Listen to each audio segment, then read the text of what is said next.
Returning to Des Moines, 1999, to assume the leadership of the World Food Prize Foundation after my 32-year career at the State Department. And I met Norman Borlaug for the first time and considered his incredible achievements, a man who had saved hundreds of millions of people from famine, starvation, death, would be known as the man who saved more lives than any other person who had ever lived. And no one knew who he was. And aside from a few government officials and a few people who worked directly with agriculture, I was mystified. How could it be that this man who had done so much was known better in India than in Iowa, in his home state? And so I pledged to myself, if I didn't do anything else, I would make Norman Borlaug into the hero, and to the statewide hero, the American hero he so richly deserved to be. And one of the steps I took, one of the first steps, was to begin working with members of the congressional delegation. How can we get Norman Borlaug nominated for the Congressional Gold Medal, America's highest civilian honor? And he, after all, he had the Nobel Peace Prize, he had the Presidential Medal of Freedom, with this one other award. It was very difficult to do. It would take getting 3/4 of the members of both the Senate and the House of Representatives to achieve that level of recognition.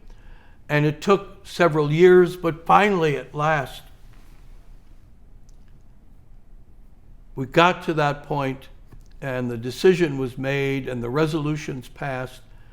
And in July of 2007, in the rotunda of the U.S. Capitol, escorted onto the stage by President George W. Bush, with the bipartisan leadership of the Congress and Iowa's congressional delegation there, and with the song of Iowa Corn Song being sung by the U.S. Army, Borlaug walks out to receive the Congressional Gold Medal.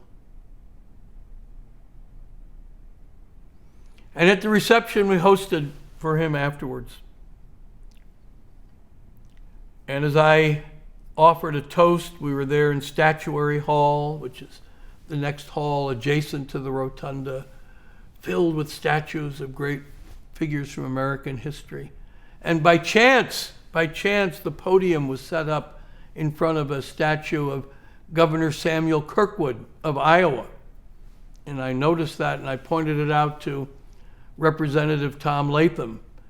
And I said, wow, wouldn't it be incredible if one day Norman Borlaug's statue were here in the U.S. Capitol, in a place he so richly deserves.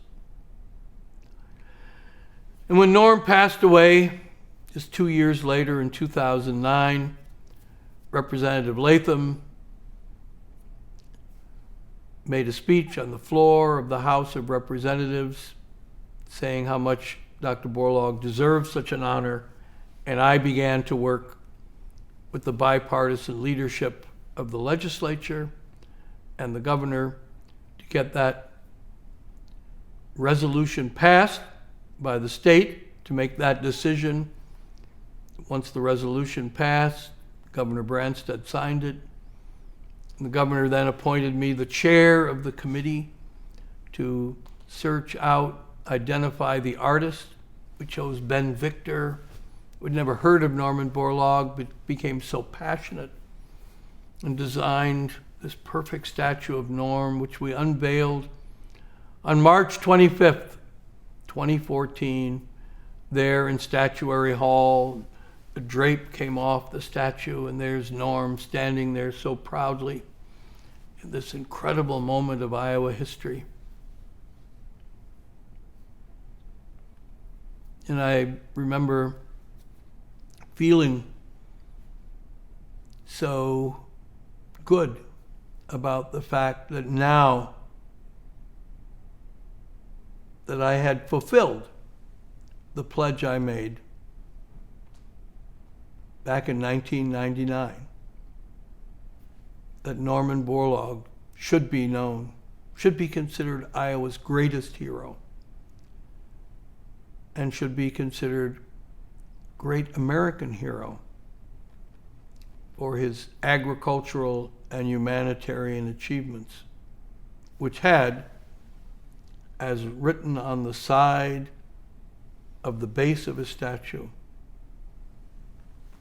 the man who saved 1 billion lives.